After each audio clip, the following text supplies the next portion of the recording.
Glória ao Pai, glória ao Filho e glória ao Espírito Santo. Amém? Quero saudar a todos com a graça e a paz do Senhor Jesus Cristo.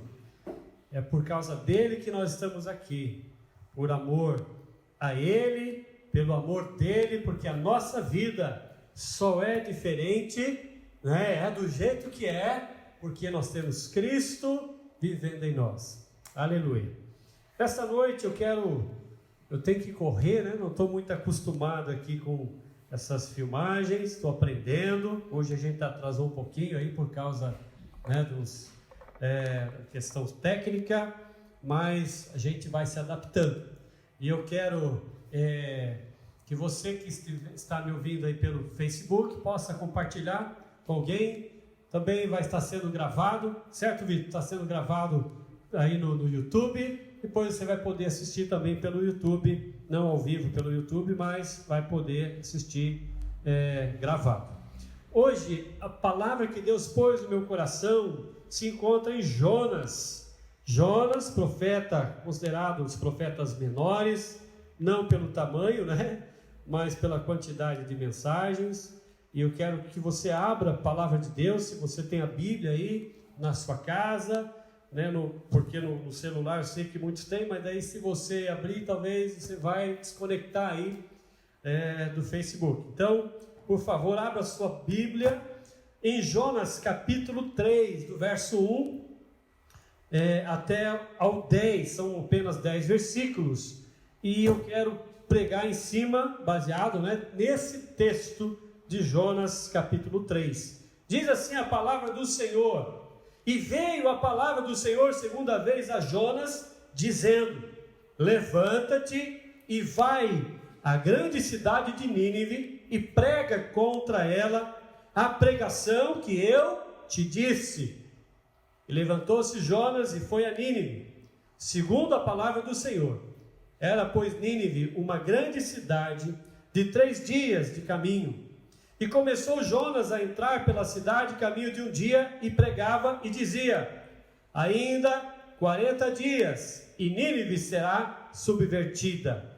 E os homens de Nínive creram em Deus e proclamaram um jejum e vestiram-se de panos de saco, desde o maior até o menor. Porque esta palavra chegou ao rei de Nínive, e levantou-se do seu trono e tirou de si as suas vestes e cobriu-se de pano de saco e assentou-se sobre a cinza e fez uma proclamação que se divulgou em Nínive por mandato do rei e dos seus grandes, dizendo: nem homens, nem animais, nem bois, nem ovelhas prove coisa alguma, nem se lhes dê pasto, nem bebam água, mas os homens e os animais estarão cobertos de panos de saco e clamarão fortemente a Deus, e se converterão, cada um do seu mau caminho e da violência que há nas suas mãos. Quem sabe se voltará a Deus, e se arrependerá, e se apartará do furor da sua ira, de sorte que não pereçamos? E Deus viu as obras deles, como se converteram do seu mau caminho, e Deus se arrependeu do mal que tinha dito lhes faria e não o fez. Gente, que mensagem tremenda essa aqui, nesse capítulo de Jonas.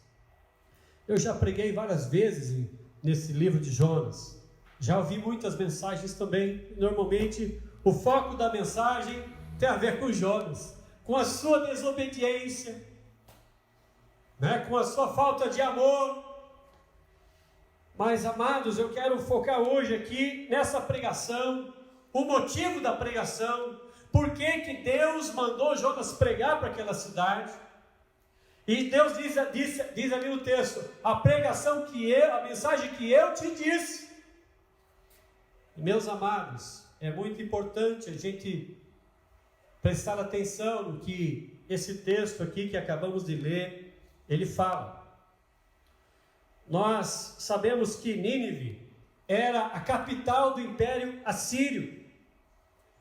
Houve naquela capital ou naquele Império Assírio vários imperadores fortes, que conquistaram o mundo antigo, na época lá, do ano 700 antes de Cristo, até os 600. Muitos foram os reis poderosos daquela nação. E esse povo, ele era um povo muito violento. Torturava os seus amigos, seus inimigos, de uma forma cruel. Segundo o dicionário John Davis, conta que quando eles conquistavam algum povo, aqueles cativos, eles eram torturados e tinham suas orelhas cortadas, seus narizes cortados, os pés cortados, as mãos cortadas, os olhos arrancados, e por fim, o rei mandava cortar a cabeça da pessoa e fazia daquelas pessoas fazia uma pirâmide com aquelas cabeças. Há relatos que um dos métodos de tortura era eles esticarem a língua da pessoa e pregarem a língua numa tábua. Você já imaginou isso? Quanta crueldade que havia naquele povo assírio. E Nínive era a capital daquela nação. Até a Bíblia diz aí em Naum, outro profeta menor, capítulo 3, verso 1, diz ali assim: ai da cidade sanguinária, toda cheia de mentiras e de roubo, que não solta a sua presa. Naum, ele fala exatamente da cidade de Nínive, que era uma cidade sanguinária. E no capítulo 2 de Jonas, nós vimos ali Deus falando para Jonas: dispõe-te, vai à cidade de Nínive e clama contra ela, porque a sua malícia é grande. A sua malícia é grande. O que significa isso? Quando você vai estudar a respeito disso, lá na Bíblia Plenitude, por exemplo, tem um comentário que fala que exatamente no hebraico essa palavra malícia ela é traduzida por perturbação, miséria, dificuldade e mal de maldade. A tarefa de Jonas, então, era pregar contra os pecados daquela nação e principalmente daquela cidade capital que comandava toda a nação dos assírios. Seus pecados, irmãos, eram tão grandes que exigiam uma intervenção divina. Deus estava disposto a destruir aquela cidade, aquele povo, se eles não se arrependessem. Quando a gente olha para o tempo antigo, lá para o Velho Testamento, nós vamos ver que quando Deus separou a Noé para fazer uma intervenção na terra, ele viu que Noé era um homem justo no meio de uma geração perversa e corrompida. E Deus mandou Noé, então, preparar uma arca para salvar aqueles que se arrependessem, aqueles que quisessem uma mudança de vida. Lá no capítulo 6 de Gênesis, verso 11 a 13, olha o que Deus diz ali na sua palavra. A terra estava corrompida à vista de Deus e cheia de violência. Viu Deus a terra, e eis que estava corrompida, porque todo ser vivente havia corrompido o seu caminho na terra. Então disse Deus a Noé: resolvi dar cabo de toda a carne, porque a terra está cheia de violência, da violência dos homens, e eis que farei perecer juntamente a terra.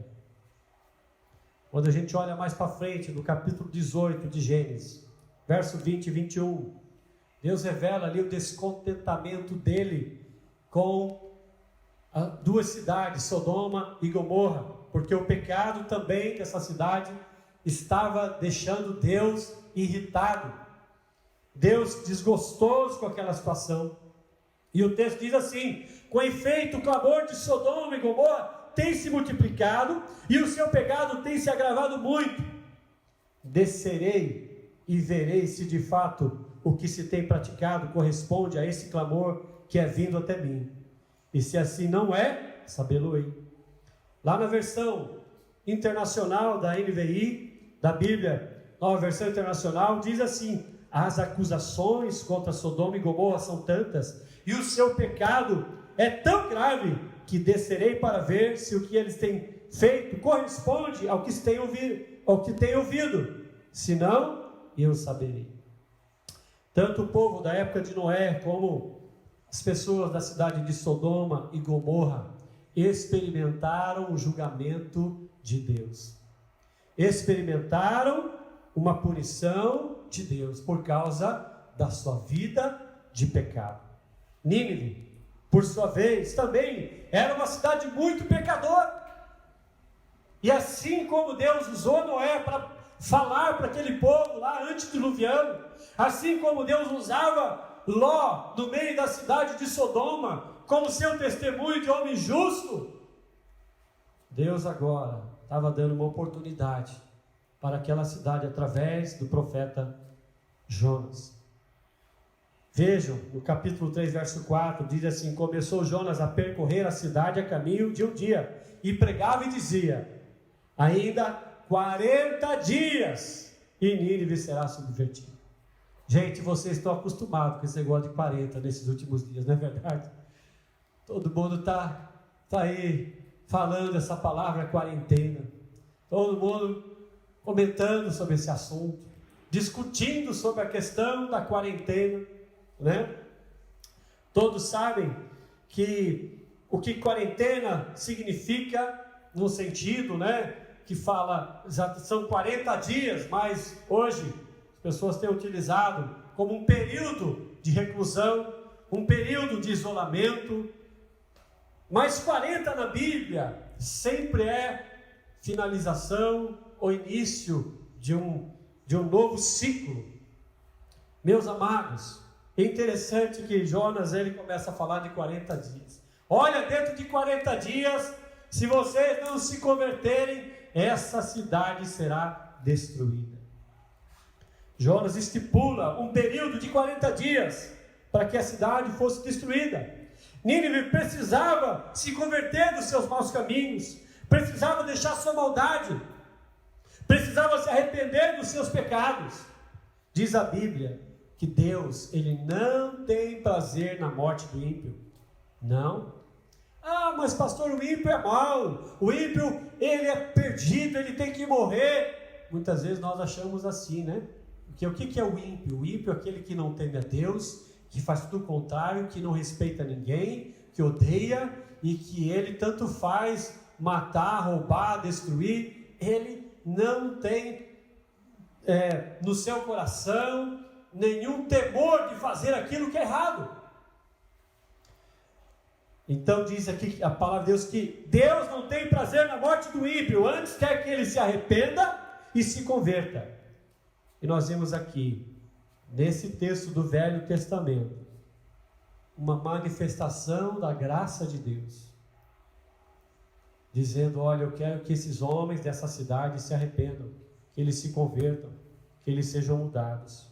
Jonas, como os demais judeus, via os assírios como inimigos, e ele queria que eles morressem.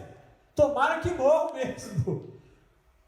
Jonas não queria o bem deles, queria que eles perecessem. Por isso que ele fugiu, aconteceu aquelas coisas todas na vida dele, porque ele não queria pregar uma mensagem de redenção, de salvação para aquele povo que era ímpio.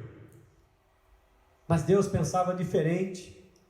A despeito de toda a violência produzida por aquele povo, Deus queria que aqueles homens, aquelas mulheres, aquele povo se arrependesse e fossem salvos da destruição.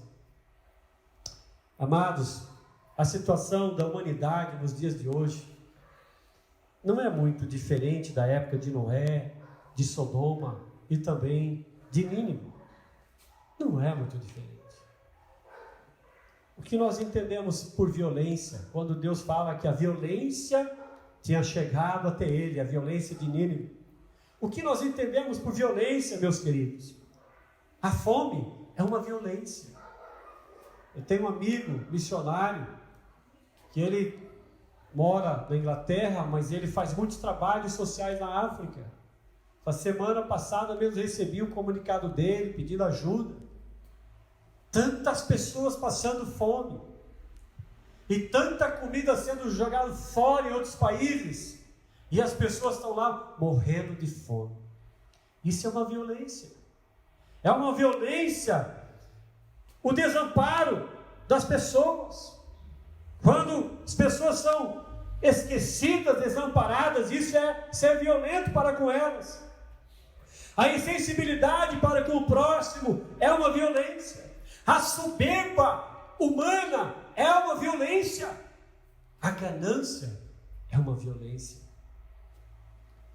As pessoas do nosso mundo, em termos gerais, não só aqui no Brasil, do mundo inteiro, são egoístas, são amantes de si mesmos, são prepotentes, desprezam os fracos e necessitados, são omissas dos seus deveres para com o próximo. E a omissão, eu vejo que a omissão, meus amados, a omissão é um pecado grave. A omissão, muitas vezes, é um ato de violência. Quando deixamos de fazer o bem para alguém, nós estamos pecando. Nós estamos sendo violentos com aquela pessoa. Nossa sociedade, ela está corrompida em todos os sentidos.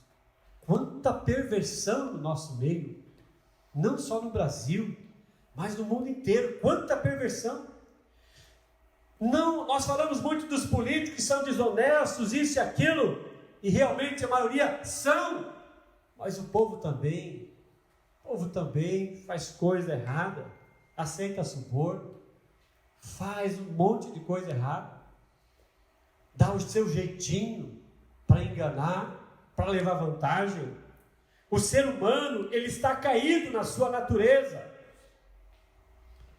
Os corações são perversos, mesmo que muitas vezes aparentam bondade, aparentam cordialidade, mas no fundo há um sentimento de egoísmo, uma segunda intenção. Meus amados, a terra, como no tempo de Noé, de Sodoma, de Nínive, está cheia de violência, cheia de pecado. A desigualdade social é gritante. E não é o socialismo que vai resolver isso, não. Mentira! Também não é o capitalismo que vai resolver essa desigualdade. O que resolve é as pessoas voltarem-se para Deus, ter um coração cheio de Deus, um coração cheio da compaixão de Deus, cheios do amor de Deus, porque aí, como diz a Bíblia, que o amor, ele não tem nenhum interesse, que o amor tudo suporta, tudo crê. Nínive, ela foi avisada por Deus que precisava se converter dos seus maus caminhos, e a mensagem de Deus para aquele povo era: arrependam-se, arrependam-se. E nessa noite, quero concluir aqui, já indo para a conclusão da minha mensagem. Eu quero falar para vocês que essa mensagem do arrependimento é para nós também. Para nós. Não é só para o evangélico. Não é só para o católico. Mas é para todos os brasileiros. Não só para os brasileiros, mas para todas as pessoas. Nós precisamos nos arrepender. No entanto, vejam que na pregação de Noé, as pessoas o ignoraram. Lá em Sodoma e Gomorra, também ignoraram a mensagem que era pregada pela vida, pelo testemunho de Ló. Mas qual será a nossa reação? Talvez muita gente está se divertindo com esse tempo em casa. Alguns estão gostando. Tem tempo para ficar no WhatsApp, né? Mas eu quero dizer para você que o problema é muito mais sério do que nós imaginamos. Nós precisamos nos arrepender dos nossos pecados. A igreja cristã precisa se arrepender. Quanta gente vendendo o evangelho, quanta gente falando do evangelho que não é bíblico. O evangelho de facilidades, de enriquecimento, de prosperidade, e tem deixado de falar sobre pecado, tem deixado de falar sobre mudança de vida, tem deixado de falar do caráter cristão, tem deixado de falar da volta de Cristo, do amor de Deus. Qual será a nossa reação diante dessa pandemia? que, a meu ver, essa pandemia vem como um chamado de Deus ao arrependimento desta nação tão pecadora e tão devassa. O nosso país, irmãos, está mergulhado numa devassidão sem limites. Quanta promiscuidade, quanta coisa errada. Se a gente for usar a Bíblia como padrão, esse mundo está podre. Não só nos países, mas o mundo está podre. O rei de Nínive, ele proclamou um jejum nacional. Ele quis uma mudança, ele acreditou na palavra. Nós também podemos fazer diferente, meus irmãos.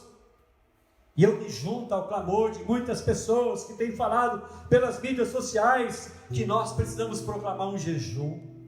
Que a igreja, que não só a igreja, mas cada um que crê em Deus, precisa dobrar os seus joelhos, se arrepender dos seus pecados, entregar sua vida a Deus, e dizer: Deus, tenha misericórdia de mim.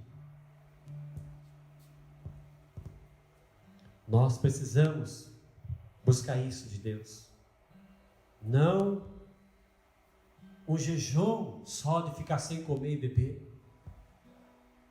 mas um jejum de falar mentira, um jejum de deixar de lado a mágoa e tudo aquilo que não presta, e se apegar com Deus. Um jejum com choro, com arrependimento, com lamentações, com confissões de pecado, confessando a nossa falta de amor ao próprio Deus e também ao nosso próximo, confessando nossas culpas, nossa omissão, nosso egoísmo e toda a violência que nós produzimos dentro daquilo que eu falei aqui para vocês. Que Deus levante os governos dos países para que proclamem um jejum. Alguns já têm feito isso. Alguns têm ido à rede nacional dizendo: orem, porque nós estamos perdendo o controle. Só Deus para nos ajudar. Aqui na América Latina, eu já vi 2 governos, 2 presidentes falando sobre isso. Nós sabemos que nós temos um presidente que teme a Deus. Que o nosso presidente Bolsonaro possa também chamar o povo a um jejum. Nós possamos colocar nossas vidas diante de Deus e clamar pela nossa nação, pelo nosso povo. Pessoas estão morrendo por causa dessa doença. Pessoas estão morrendo por causa de outras doenças porque não estão tendo acesso aos hospitais. Pessoas vão morrer de fome se continuar essa quarentena. Hoje eu assisti um videozinho de uma pessoa dispensando muitos funcionários da área de turismo, porque ele não sabe o que vai acontecer daqui para frente. E se não dispensasse hoje, não teria como pagar indenização mais adiante para essas pessoas. Todos nós estamos nesse barco. Nós precisamos pedir misericórdia a Deus, se humilhar. Eu convoco você, aí onde você está agora, na sua casa, no seu trabalho. Dobre o seu joelho. Ore comigo agora. Peça ao Senhor misericórdia. Peça ao Senhor que Ele intervenha. Vamos orar. Senhor, nós clamamos a Ti. Clamamos a Ti nessa noite, ó Pai, diante dessa mensagem de Jonas que pedia para que o povo se arrependesse. Senhor, a nossa nação precisa se arrepender dos seus pecados. Quanto dinheiro jogado fora, Senhor Deus, investido em carnaval, investido, ó Deus, em coisas erradas. Senhor, olha para a nossa nação. Perdoa, Senhor Deus. Perdoa a nação brasileira. Tenha misericórdia do nosso povo. Tenha misericórdia da tua igreja também. E daqueles que têm pregado o Evangelho água com açúcar. O Evangelho que só agrada e que não traz compromisso. Senhor, em o nome de Jesus. Muda a nossa história, Senhor. Vai tocando na nossa nação, de norte ao sul desse país. Pessoas se dobrem, se ajoelhem diante de Ti, orem de todo o coração, com todo o seu entendimento, com toda a sua alma, com toda a intensidade, buscando a Tua presença e a solução que vem da Tua parte. Deus, hoje muitas pessoas morreram, inclusive aqui na nossa cidade, um enfermeiro morreu por causa dessa contaminação do coronavírus. Senhor, quantos outros irão morrer? Senhor, quantos vão perder os seus empregos? Senhor, tenha misericórdia da nossa nação. Deus, age no nosso meio. Tem misericórdia dos enfermeiros, dos médicos que estão aí na linha de frente. Tem misericórdia de todos aqueles que trabalham na área da saúde, Senhor. Nos atendimentos, ó Pai. Tem misericórdia, Pai, dos policiais que estão nas ruas, pessoal da guarda municipal, Senhor, os caminhoneiros, Pai, todos aqueles que trabalham nos mercados, estão ali, abastecendo as gôndolas, Senhor, tantos outros que não me lembro agora, Pai, e que dependem de Ti, dependem da Tua proteção, Senhor, que pelo poder do nome de Jesus, esse mal não venha assolar, ó Deus, o nosso país, da maneira como nós imaginamos, ou na proporção que muitos imaginam, em nome de Jesus, Pai, mas que seja pela Tua intervenção, esse mal deixe de atuar no nosso país, ó Pai, e não somente aqui. Tem misericórdia da Itália, tem misericórdia, Senhor, da Espanha. Senhor, o Senhor ama também aquele povo, Pai, esses povos. O Senhor ama, Pai. Deus, toda a terra foi feita pelo Senhor. Cada ser humano veio à existência pelo Teu divino propósito. Senhor, o Senhor ama cada um. Intervenha também nessas nações, ó Pai.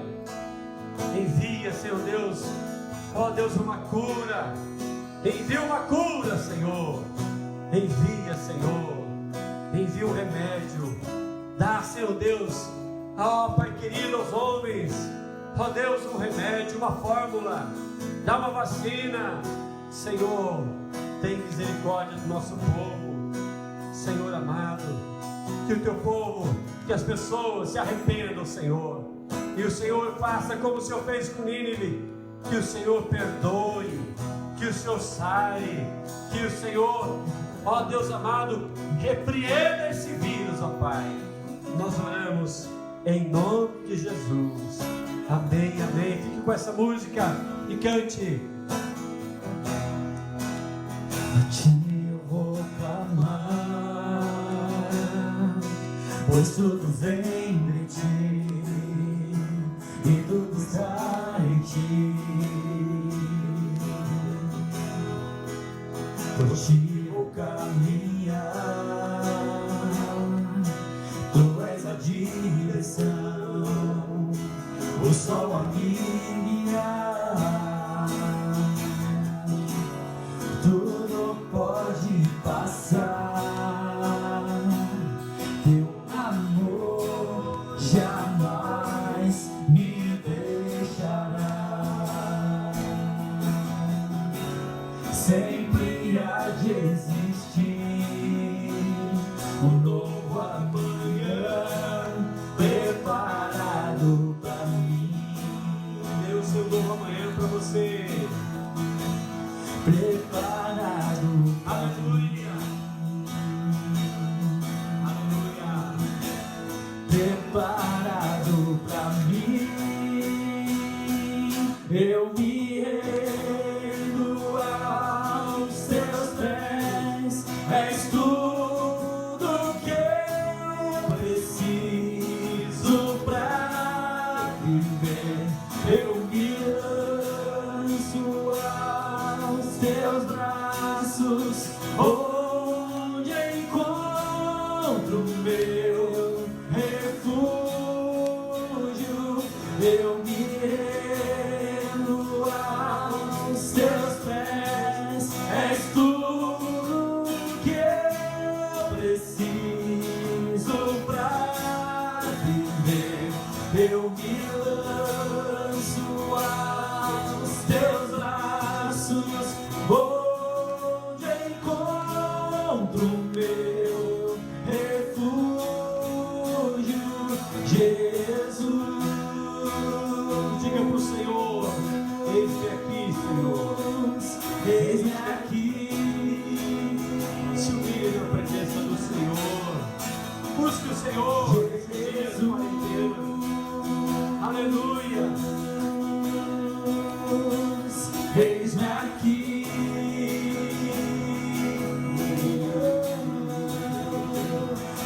tudo pra viver. Eu me lanço aos teus braços, onde encontro o meu refúgio.